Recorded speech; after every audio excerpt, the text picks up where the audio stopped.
ইরে বেটাটা কোন দিক গেল তোমার দেখো না কোন দিকে কুড়ে গেল রে কাজ কামের দিন ওই গেল কোটে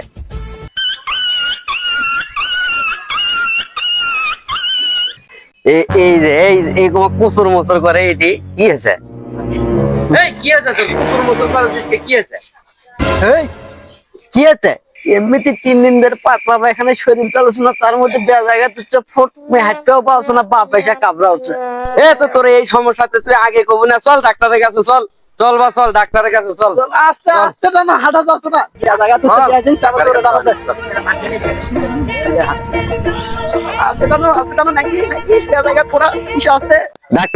ডাক্তার সাহেব হ্যাঁ বলেন কি সমস্যা আপনার? আমার বেটার পাছাত বলে ফোড়া উঠছে একটা দেখেন তো ও আচ্ছা এই সমস্যা তাহলে নিয়ে আসো তোমার বেটাকে আগে দাও দেখি কি সমস্যা। যাও তো বাবা যাও তো ডাক্তারের কাছে যাও তো এই অবস্থায় বেয়া জায়গা থোড়া নিয়ে বসা যায় ডাক্তারের মুখে রাখে আমুক ডাক্তার এ বাবা শোনো শোনো শোনো দেখি তোমার কোন যা সমস্যা এদিকে সামনের দিকে আগে আসো তো দেখি তোমার সমস্যাটা। দেখবে নাই দেখো হচ্ছে বাবা লঙ্গি টানা উপরের দিকে উঠাও পুরা সাইজটা একটু দেখি কি রকম।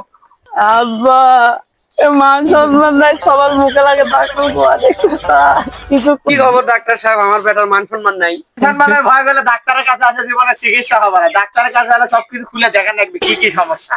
আচ্ছা তাহলে দেখাও তো বাবা বাবা দেখি তোমার সমস্যাটা কি দেখি। তো ভাই আপনার ছেলের যে ফুটনিটা হচ্ছে ওটা আমেরিকান ফুটনি ফুটনির সাইজ অনেকটা বড় ওটা চিকিৎসার সমাধান হবে কিন্তু অল্প একটু দেরি হবে। আচ্ছা ঠিক আছে কতক্ষণ সময় লাগুক বাবা তুমি একটা জোরে পাত দাও তো দেখি তোমার ফুটনিটা ফাটে নাকি। আব্বা ডাক্তার যে কথা বলছে আমার তো পাতলা ভাই না পাত মারলে যদি ছিটে ফোটাতে ডাক্তারের মুখ মেকে যায়।